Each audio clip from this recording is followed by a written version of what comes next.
Hey, good evening. I'm Scott Weese. I'm an infectious disease veterinarian, and I focus on two main areas: emerging infectious diseases and antimicrobial resistance, and really at the human-animal interface. Today I want to talk about antimicrobial resistance, or AMR. And to do that, we have to think about antimicrobials and the miracle of antimicrobials. And that's not hyperbole. They've changed society. Right? The invention of antimicrobials is the accessibility to let modern medicine become modern medicine. Let us treat people, let us treat animals. We would not be where we are without them. It was revolutionary. But antimicrobial resistance, this inevitable response, is counter-revolutionary.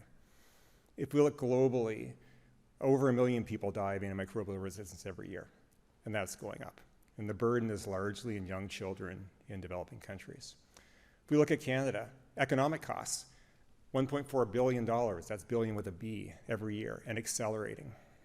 If we look at food animals, it's been estimated that by 2050, if things are unchanged, AMR will account for production losses equivalent to the food needs of 750 million to 2 billion people.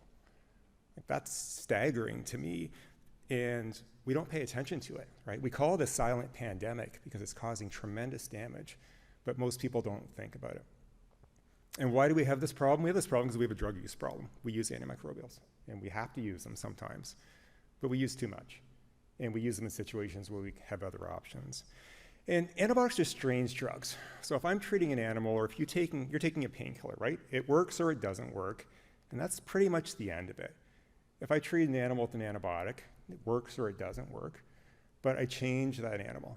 I change the bacterial population in it.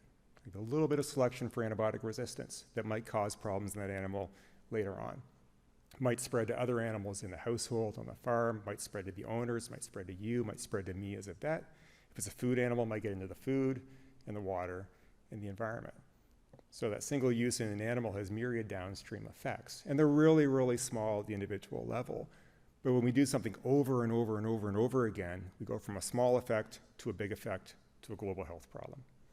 And that's where we are with antibiotics. So how can we have these coexist, this use of antibiotics in animals and in people? We have this arrogant human approach that we have people and we have animals, right? The bacteria don't care. We're hosts, right? And we have to think about this globally and across species. So maybe I'll ask you a question at home. You can raise your hand by yourself if you want. What percentage of antibiotic resistance in people do you think can be attributed to antibiotic use in animals? So we'll say maybe less than 10%. Raise your hand. You don't have to raise your hand if you don't want. 10 to 25%, 25 to 50, 70, or 50 to 75, 75 plus. Yeah, we have no idea, right? Not a freaking clue. We can say it's probably very low. If we look at the global human health problems with antibiotic resistance, most of them aren't coming from animals. Some are, but most of them are human-specific bugs. We're not getting drug-resistant gonorrhea from antibiotic use in animals. But there are some, right? For me, it's probably less than 5%. It's probably actually well less than 5%. But a small percentage of a major problem is still a major issue, right? So we have to keep it in balance, but we also can't use that for deflection. I was looking at this picture before. I think I've treated every species up there and more except for the bat, although we've done disease surveillance in bats. And there's a reason to say that because animals is very broad. Like I said, we have this human and animal mindset. And if I say antibiotics in animals, what do you think? What picture comes to your mind? Probably lots of chickens, cows, pigs in a barn with a lot of, and that's fair, right? That's how a lot of antibiotics are used. But that's not it, right? We have the mass-produced, conventionally housed, animals. We have outdoor reared animals. We have small-scale farming, especially in low and middle-income countries. We have backyard chickens. We have animals in rehab facilities and in zoos. We have working animals. The tractors in some areas still are working animals. We have animals used in competition, racehorses, and we have pets, the species that live in our bed and lick our face, right? We have that close interaction with. And that's the species I deal most with clinically. And the issue is, if we try to say animals, it's too broad. Something that might be effective in one species or group may not work in another, or may be counterproductive in another. Things that get done to address antibiotic use in food animals can negatively impact how we treat companion animals. And that actually is a realistic problem. So the take home is it's complex. That's my main theme of the day. And, we're not going to have a zero antibiotic use in animals target. Like, it's just not going to happen. From my standpoint, if we raise animals for food, fiber, companionship, whatever, I have an ethical duty to make sure they're healthy, to treat them if they're sick, right? And sometimes that will include antibiotics. And if we try to set the threshold too low, we run into problems, right? My mantra is use as little as possible, but use enough. And we have to balance that.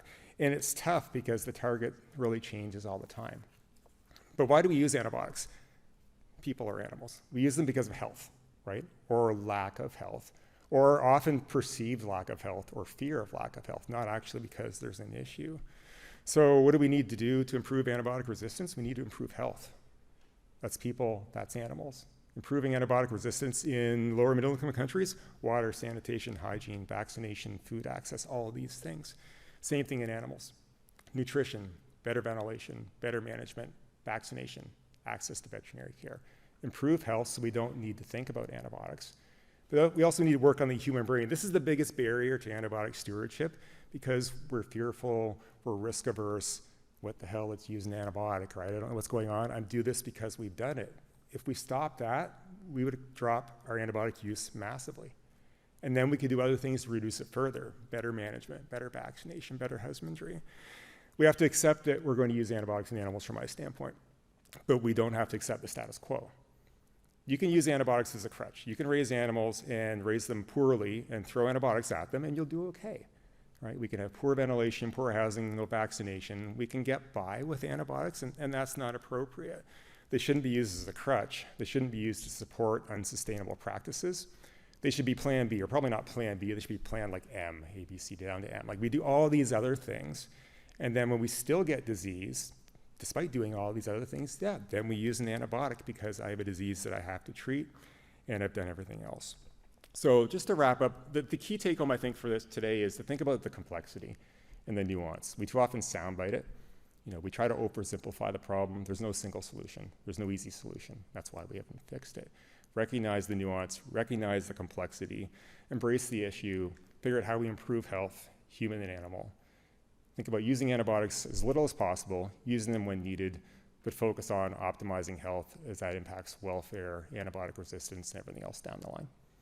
Thank you.